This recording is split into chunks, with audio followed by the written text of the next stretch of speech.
Ya, halo pemirsa, apa kabar Anda hari ini? Langsung dari studio IDX Channel Jakarta, saya Prasetyo Wibowo kembali hadir dalam Market Review, program yang mengupas isu-isu yang menjadi penggerak ekonomi Indonesia. Live streaming kami bisa Anda saksikan juga di idxchannel.com. Dan langsung saja kita mulai Market Review selengkapnya.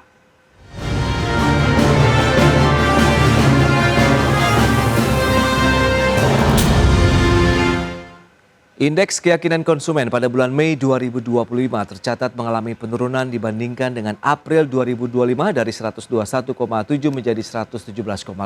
Bahkan level IKK tersebut tercatat turun lebih dalam dibandingkan dengan Mei tahun 2024 lalu. Survei konsumen Bank Indonesia pada bulan Mei 2025 mencatat indeks keyakinan konsumen atau IKK pada bulan Mei 2025 sebesar 117,5 mengalami penurunan dibandingkan April 2025 sebesar 121,7. Bahkan level IKK di bulan Mei tersebut juga lebih rendah dibandingkan Mei tahun 2024 sebesar 125,2. Meski demikian, keyakinan konsumen terhadap kondisi ekonomi masih optimis sebab masih di atas level 100. Sementara itu, berdasarkan kelompok pengeluaran, keyakinan konsumen pada Mei 2025 tetap optimis untuk seluruh kelompok dengan IKK tertinggi tercatat pada responden dengan pengeluaran di atas 5 juta rupiah. Sedangkan dari kelompok usia, hanya responden dengan usia di atas 60 tahun yang mengalami peningkatan optimisme dari 105,3 menjadi 105,6. Di sisi lain, persepsi responden terhadap ketersediaan lapangan pekerjaan pada bulan Mei berada pada zona pesimis terutama dari kelompok pendidikan sekolah menengah atas atau SMA dan akademi atau diploma. Sedangkan kelompok lainnya yaitu sarjana dan pasca sarjana masih optimis meski menunjukkan tren penurunan. Berbagai sumber IDX Channel. Ya, pemirsa, untuk membahas tema kita kali ini, daya beli di tengah penurunan indeks keyakinan konsumen, kita sudah tersambung melalui Zoom bersama dengan Bapak Jimmy Gani. Beliau adalah Ketua Dewan Pengawas Asosiasi Pengusaha Retail Indonesia. Halo Pak Jimmy, apa kabar? Halo Mas Pras, kabar baik, Alhamdulillah, semoga semua baik juga ya. Baik, terima kasih atas waktu yang disempatkan. Kemudian sudah bergabung juga ada Bu Esther Sriastuti, Direktur Eksekutif Indef. Halo Bu Esther, apa kabar? Alhamdulillah baik Mas Pras, terima kasih Pak Jimmy, Mas Pras. Baik, terima kasih juga atas waktu yang disempatkan dan sebelum membahas lebih jauh, Bu Esther, seperti biasa kita akan review terlebih dahulu dari pandangan Indef sendiri nih terkait dengan kondisi dari kemampuan daya beli masyarakat saat ini sebenarnya seperti apa nih Bu? Silakan. Iya, saat ini kondisi daya beli masyarakat menurut saya masih lemah ya. Oke. Apalagi sudah dikonfirmasi dengan adanya angka yang dikeluarkan oleh BPS pada Mei tahun 2025 ini terjadi deflasi 0,37%. Artinya berarti pelemahan daya beli gitu. Apalagi tahun 2024 kita sudah mengalami pelemahan ya.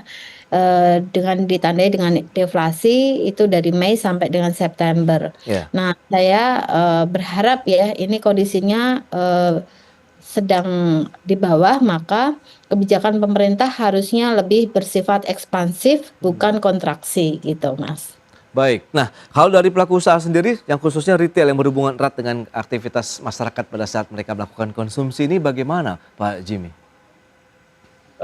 Ya Mas Pras, memang kalau secara umum sektor retail di Indonesia tuh masih dalam fase penyesuaian pasca momen Ramadan dan Idul Fitri yang biasanya memang menjadi puncak konsumsi tahunan ya. Oke. Jadi ini kan kita memasuki semester 2 dan pelaku retail mulai bersiap menyambut periode belanja sekolah dan akhir tahun.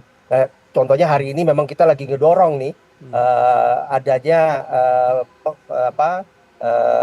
walaupun tadi Bu Esther sampaikan ya, ada penurunan daripada daya beli, tapi kita harapkan dengan insentif berupa diskon dan lain-lain, kita harapkan bisa pembelanjaan itu tetap terjadi gitu. Hari ini kita launching misalnya holiday sale bersama di Aprindo. Jadi walau ada dinamika daya beli yang tadi disampaikan, ya kami tetap melihat sektor retail itu bisa resilient, didukung inovasi kanal distribusi, kemudian juga digitalisasi dan program promosi yang adaptif terhadap kebutuhan konsumen saat ini.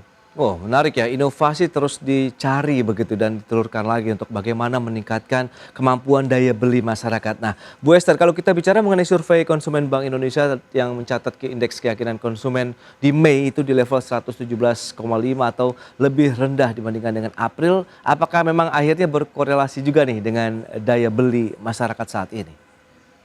Oh iya, saya rasa itu sangat Hmm, berkorelasi ya. Jadi kalau kita lihat tadi cermati bahwa, masyarakat ini kan memang secara nominal pendapatannya tidak, berubah ya, tetapi oke. pendapatan real itu sebenarnya, berubah gitu, menurun. Hmm, Apalagi dengan adanya kebijakan pemerintah yang relokasi anggaran, saya sebut relokasi anggaran, walaupun kalau bahasa di media adalah efisiensi, di oke. mana terjadi pemotongan ya anggaran di Hmm, sebagian besar kementerian, kemudian dialokasikan untuk program-program pemerintah yang prioritas.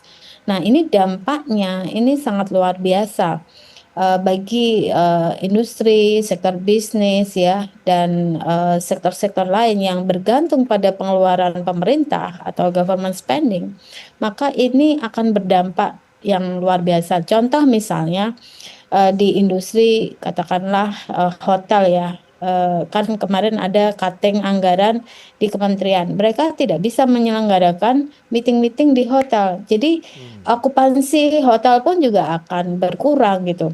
Demikian juga di retail juga seperti itu. Nanti mungkin Pak Jimmy akan bisa lebih menjelaskan gitu. Ya. Hmm. Baik, tapi kalau kita lihat dengan level indeks keyakinan konsumen yang memang masih berada di level optimis begitu. Sementara apakah memang ini akhirnya masyarakat yang lebih menahan diri untuk tidak konsumtif atau bagaimana? Begitu kita akan bahas nanti di segmen berikutnya. Kita akan jeda sebentar Bu Esther dan juga Pak JB dan pemirsa. Kami akan segera kembali sesaat lagi.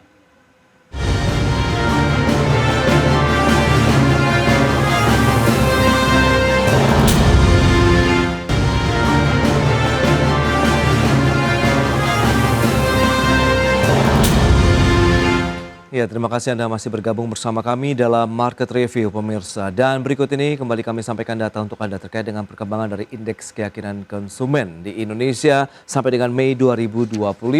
Ya, seperti yang bisa Anda saksikan di layar televisi Anda untuk indeks keyakinan konsumen memang masih berada di level optimis begitu. Tapi trennya kita cermati begitu memang cenderung turun ya. Kalau kita lihat Mei 2025 dibandingkan dengan April 2025 bahkan sampai dengan di bulan Mei tahun 2024 lalu. Demikian juga ada indeks kondisi ekonomi saat ini dan juga indeks ekspektasi konsumen yang cenderung turun. Berikutnya kita lihat IKK per kelompok pengeluaran. Ini dia memang ya sebenarnya merata begitu ya mengalami penurunan begitu dibandingkan dengan bulan April atau bulan sebelumnya. Dilihat dari yang paling konsumtif atau yang paling tinggi memang di yang pengeluarannya di atas 5 juta rupiah dari 127,9 menjadi 120,5 sementara yang lainnya di 127,9 ke 117,7. Itu dia. Selanjutnya kita lihat indeks ketersediaan lapangan kerja per kelompok pendidikan. Nah, ini dia. Bagaimana ketersediaan lapangan kerja begitu ya dari persepsi responden juga yang sudah disurvei oleh Bank Indonesia. Pasca sarjana dari 133,1 turun menjadi 105,8. Kemudian di tingkat sarjana dari 104,6 menjadi 101,1 masih optimis tapi cenderung turun. Sementara untuk yang akademis atau diploma kemudian SMA ini justru sudah meninggalkan level optimis atau justru pesimis ya melihat tadi ketersediaan lapangan kerja begitu. Berdasarkan hasil survei dari Bank Indonesia. Baik, kita akan lanjutkan kembali perbincangan bersama dengan Pak Jimmy Gani kemudian Ibu Esther Setiasuti. Nah, Bu Esther, ini menarik kalau kita cermati dengan beberapa data tadi yang sudah disampaikan. Dari sisi IKK per kelompok pengeluaran, begitu memang yang disoroti yang melebihi atau di atas 5 juta rupiah. Kemudian ketersediaan lapangan kerjanya yang sudah meninggalkan level optimisnya adalah SMA, kemudian akademi dalam artian mungkin diploma D3, D4 dan lain-lain. Nah, ini seperti apa kalau analisis Anda nih? Bu Esther, silakan. Ya. Iya, Ya. terima kasih Mas Pras. Hmm, Ini pertanyaan sangat menarik ya. hmm, Kalau tadi dilihat memang masih di level IKK masih di level optimis ya. oke, Tetapi kalau kita lihat lagi trennya memang menurun gitu. oke, Kenapa ini bisa terjadi? Ya kita memang merasakan ya ekonomi ini sedang lesu gitu. Tapi biasanya ya pemerintah selalu mengatakan oh ini kita sedang baik-baik saja gitu dengan diimbangi dengan insentif-insentif yang diberikan oleh pemerintah tentunya. ya, Artinya insentif itu keluar kan berarti ekonomi ini lesu gitu kan. Tapi itu oke, tidak diaminkan ya. Nah, namun kalau kita lihat dari sisi lapangan pekerjaan juga turun, pengeluaran juga turun gitu ya. Artinya ini kita ini harus aware ya, di mana pada saat job fair diadakan itu yang mendaftar langsung membludak dan biasanya ini tidak ada matching ya, mismatching ini terjadi antara, yang apply dengan yang dibutuhkan pekerjaannya. oke. Sebagian besar, data BPS itu menunjukkan bahwa tenaga kerja Indonesia sekitar 88% itu berpendidikan, SD, SMP, SMA ya. Hanya sedikit sekali di sekitar 12% yang berpendidikan tinggi. Nah, ini menjadi PR ke depannya. Kalau nanti terjadi bonus demografi, kita harus lebih aware untuk upgrade skill ya, upgrade pendidikan, upgrade skill agar mereka yang angkatan tenaga kerja yang muda ini bisa mendapatkan pekerjaan atau paling tidak bisa create employment sendiri gitu. Baik, baik. Nah, dari pelaku usaha retail sendiri, merasakan tidak sih sebenarnya adanya penurunan dari daya beli masyarakat dengan beberapa data tadi yang sudah disampaikan, begitu optimisme ada yang berkurang, kemudian bahkan sudah ada yang level pesimis kalau kita bicara kaitannya dengan ketersediaan lapangan kerja. Nah, untuk daya belinya sendiri nih Pak Jimmy, benar tidak sih dirasakan dampaknya terhadap industri retail atau dalam artian ini moderat saja begitu? Iya Mas Pras. Jadi kan tadi seperti yang tadi saya sampaikan ya, Hmm, bahwa kan kita memasuki eh, puncak daripada konsumsi masyarakat yang biasanya terjadi di bulan Ramadan, kemudian juga Idul Fitri. Jadi kalau oke. kita lihat memang wajar turun penjualan gitu ya, dan daya beli memang kelihatannya ada pengaruhnya, tapi menurut kami masih terjaga. Hmm, Jadi ada kecenderungan memang untuk masyarakat mereka lebih selektif dan berhati-hati dalam berbelanja. oke. Jadi mereka memprioritaskan belanja itu lebih ke kebutuhan pokok dan produk esensial. Kalau itu tetap mereka lakukan gitu pembelajaran, jadi tetap terjadi. Jadi ini menunjukkan adanya pergeseran perilaku konsumsi, bukan semata pelemahan total daya beli. Jadi daya beli sih kelihatannya sih sampai saat ini ya, mudah-mudahan nanti masih bisa terjaga Hmm. supaya tetap ada pembelian gitu dan konsumsi masyarakat terutama untuk kebutuhan pokok. Oke, kalau kita cermati dari Sabang sampai Merauke begitu, adakah daerah yang mengalami penurunan dari sisi tingkat konsumsi masyarakat dalam artian ada penjualan sektor retail juga yang akhirnya tertahan atau rata semuanya ya tadi tumbuh tapi memang tidak tinggi begitu, Pak Jimmy? Iya, kami tidak melihat ada Hmm, daerah-daerah tertentu ya yang khusus gitu mengalami penurunan. Secara overall memang ada sedikit penurunan, tapi tadi ada dua hal ya. Yang pertama adalah oke, karena kita mencapai puncaknya itu di kuartal 1 pada saat dan dua gitu ya, ya, dua awal. Kemudian kita turun juga, memang ada pengaruh juga tentunya PHK, kemudian juga oke. ada optimisme yang berkurang tadi ditunjukkan dengan seperti yang Bu Esther sampaikan, penurunan daripada indeks keyakinan konsumen. Baik, nah lantas kalau kita bicara mengenai faktor-faktor yang menjadi trigger begitu adanya pelemahan daya beli masyarakat di bagian yang mana nih? Kalau Pak Jimmy tadi sudah menyampaikan memang adanya peak season yang sudah lewat begitu untuk tingkat konsumsi masyarakat, kemudian sedikit ada penurunan, kemudian mungkin sekarang adalah masa liburan sekolah. Jadi skala prioritasnya berubah nih Bu Esther kalau kacamata Indef bagaimana? Iya memang, tadi saya mengaminkan ya apa Hmm, yang disampaikan oleh Pak Jimmy. Sekarang, masyarakat itu, cenderung karena kebutuhannya itu sekarang adalah, eee, sekolah ya, Oke. karena liburan sekolah, kenaikan kelas gitu, terus kemudian ada yang lulus, kemudian mau kuliah. Jadi mereka harus lebih aware ya dalam mengalokasikan anggaran untuk belanja. Nah sehingga, Oke. kalau kita lihat ya ini trennya memang, akan menurun, Hmm. kecuali nanti ada event-event besar gitu ya, atau ada insentif yang memang mendorong. Sekali lagi, di sini yang insentif yang dibutuhkan tidak hanya untuk, konsumsi ya, tetapi harus insentif untuk investasi juga.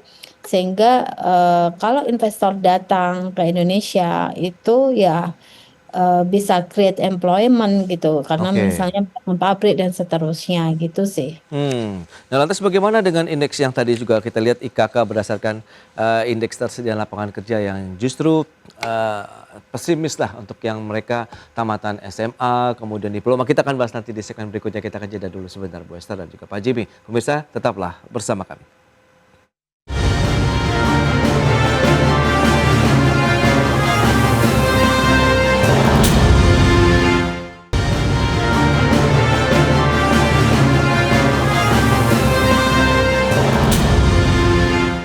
Baik pemirsa, terima kasih Anda masih bergabung bersama kami dan kita akan lanjutkan kembali perbincangan bersama dengan Bapak Jimmy, kemudian juga Bu Esther begitu. Nah, kalau mencermati dengan beberapa data yang tadi sudah diberikan juga nih Bu Esther terkait dengan ketersediaan lapangan kerja, Anda melihat bagaimana kalau memang ya kondisi yang masih bekerja saja sudah mulai menahan diri untuk melakukan konsumsi begitu. Mungkin tadi skala prioritasnya sudah berubah. Lantas bagaimana dengan mereka yang ya ada yang dirumahkan kemudian terkena PHK karena kita tahu badai PHK juga sempat melanda Indonesia meskipun sekarang masih dibayangi juga dengan ancaman PHK.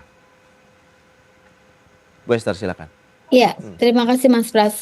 Jadi ya itu tadi, Hmm, karena ini kan efeknya nih domino gitu kan. oke. Di awal, tahun sudah lesu, maka kita harus berikan insentif tidak hanya pada konsumsi, Hmm, tetapi insentif pada misalnya investasi atau insentif pada, buat mereka yang mau memulai usaha atau create employment by themselves gitu. Jadi, buat mereka yang mau menciptakan lapangan pekerjaan sendiri, wirausaha, ya berikan insentif. Misalnya salah satu contoh gampangnya ya, permudah ya untuk kredit gitu ya. Terus kemudian subsidi, untuk subsidi bunga gitu, terus permudah oke. perizinannya. Hmm, Karena kita masih punya PR ini, di Is Doing Business Indonesia itu tercatat bahwa getting started, bisnis itu masih problem di situ. Artinya perizinan yang masih, banyak gitu ya untuk memulai suatu usaha. Begitu Mas. Jadi baik. tidak hanya pada lapangan pekerjaan yang sudah ada, tetapi mereka beri ruang untuk bisa berusaha sendiri. Apalagi generasi Gen Z nih sekarang lebih banyak, kerja yang by remote gitu ya, startup dan seterusnya. Oke, oke. Nah, Pak Jimmy tadi memang sempat di awal menyebutkan ada inovasi-inovasi baru yang sudah dilakukan pelaku usaha untuk bisa bagaimana menjadi daya tarik lagi nih masyarakat untuk melakukan konsumsi. Tapi dengan kondisi yang ada saat ini, Anda melihat juga insentif yang diberikan begitu. Kita tahu ada insentif khususnya ada sektor transportasi di masa liburan sekolah, kemudian ada bansos di sana. Anda melihat seperti apa nanti dampaknya terhadap sektor retail sendiri di pertengahan tahun inilah sampai dengan akhir tahun? Ya tentu kita harapkan, semua insentif yang Hmm, diberikan itu ada dampaknya ya, oke. artinya, masyarakat jadi bisa lebih banyak, lagi berbelanja karena, tadi ada insentif, ada penurunan daripada, harga transportasi, Oke. tol tadi juga Pak Menko, tadi pagi juga menyampaikan juga ya, betapa banyak sekarang insentif yang sedang diturunkan. Nah, tapi memang tadi ada penurunan IKK kan. Jadi memang Iya. ada sinyal awal nih bahwa masyarakat lebih waspada terhadap kondisi ekonomi. Hmm, Jadi, kan tadi juga Mas Pras sudah sampaikan 117,5 itu masih di atas, optimisme ya. Jadi betul. Hmm, kita lihat, orang tetap optimis, hmm, walaupun ada penurunan optimisme itu, tapi lebih waspada. Jadi mereka bukan menghentikan belanja secara keseluruhan, tapi lebih kepada pergeseran behavior aja, perilaku, hmm, konsumsi dan prioritas tadi.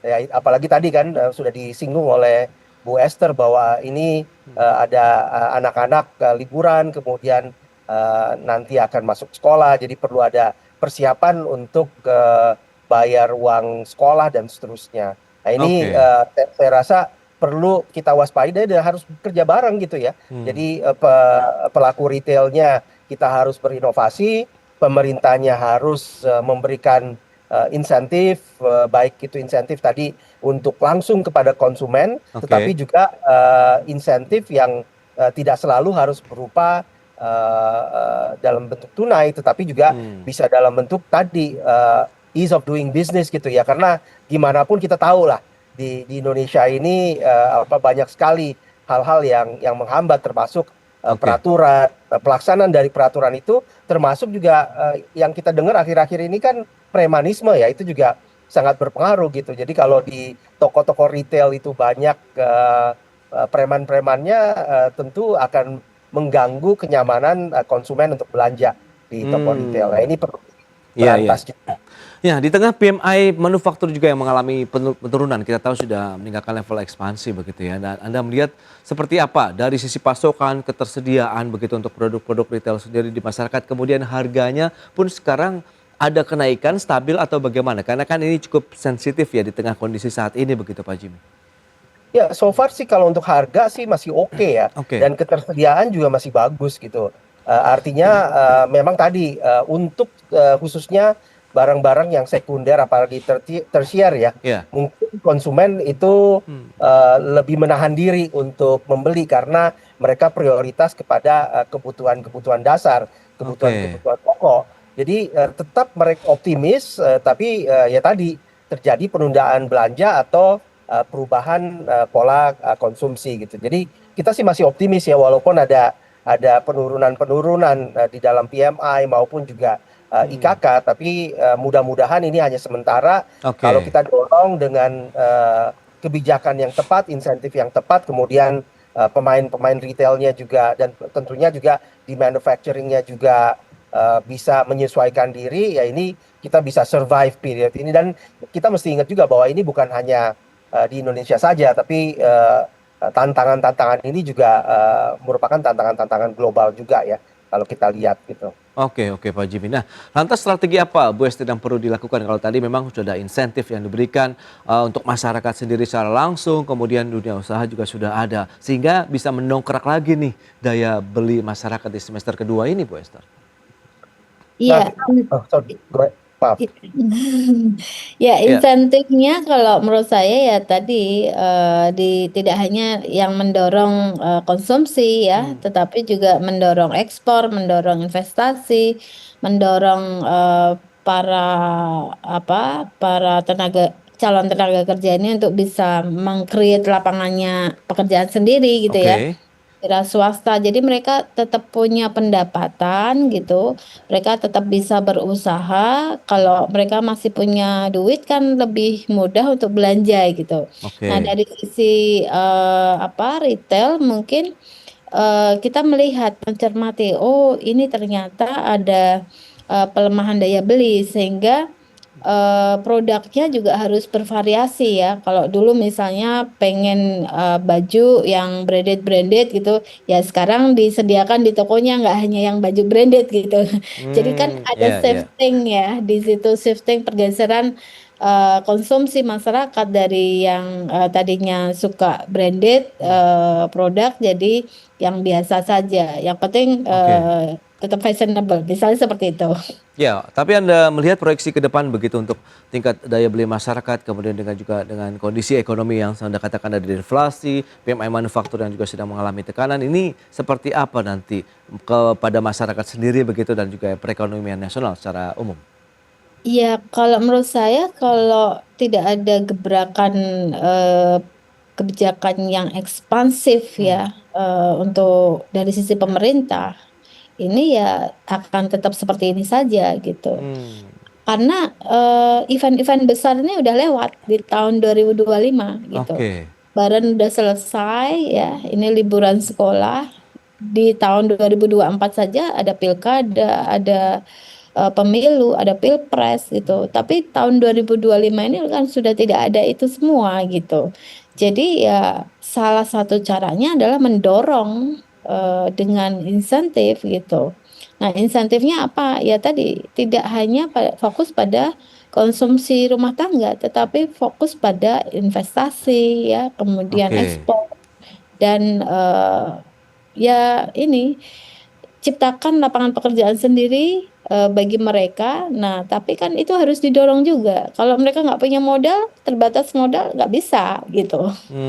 Baik, itu dia. Memang tetap harus mandiri masyarakatnya untuk bisa meningkatkan skill, kemampuan diri sendiri ya untuk bagaimana kita bisa memulai usaha di tengah kondisi ya seperti saat ini, di samping dukungan juga dari insentif ataupun kebijakan-kebijakan lainnya yang diberikan oleh pemerintah dan dunia usaha begitu. Baik, Pak Jimmy, terima kasih banyak atas informasi update yang sudah disampaikan. Ibu Esther, terima kasih juga atas analisis yang sudah diberikan kepada pemirsa pada hari ini. Selamat melanjutkan aktivitas Anda kembali. Salam sehat. Sampai berjumpa kembali. Terima kasih Pak Jimmy, Bu Esther. Terima Ya. kasih Terima Mas Pras, kasih, Kak Jimmy.